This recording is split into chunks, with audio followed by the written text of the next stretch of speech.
another thing I did, which is related to this, is about the world drug trade, and it's all about this particular individual who ran the CIA's operations based in Vietnam.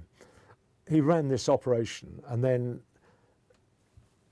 they created a bank which was purely for laundering money, called the Nguyen Hand Bank, based in Sydney, Australia. And it had billions and billions of dollars going through it, but never did any banking, never apparently did any banking. Incidentally, that became BCCI, that bank, eventually, and you know what happened to BCCI. Same scenario. And they laundered all the drugs money. Anyway, Nguyen Hand, that was their whole operation in life. Nguyen was a special operations American Marine. And you could see how it worked. They ingratiated themselves with the Hmong tribesmen, who were the main opium growers and distributors in that part of the world, in the Golden Triangle. And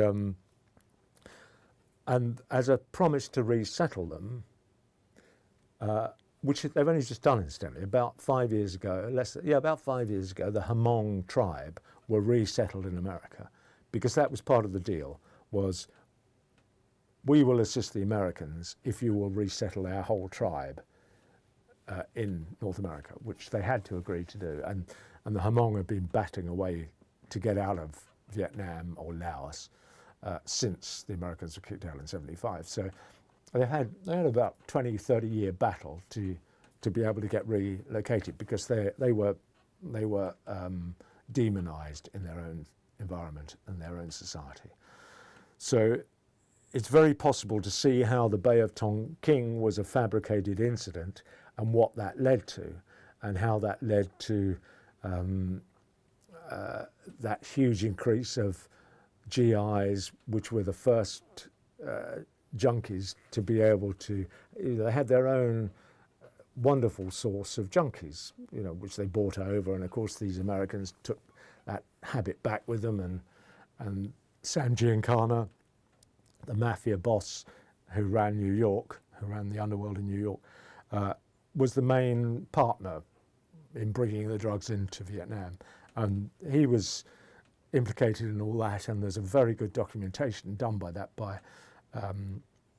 some people who looked into the Iran-Contra affair. But they're all related. All these individuals pop up in Oliver North pops up in many occasions all the way through history. There's these tame individuals. We've got a coroner in this country that is wheeled out by the establishment whenever they've got an iffy public autopsy that he's doing, like Maxwell, for instance. They overturn the Spanish coroner. There's this tame Home Office coroner who will do the bidding of the Home Office. So that's another program, and it's all about heroin and cocaine, and it's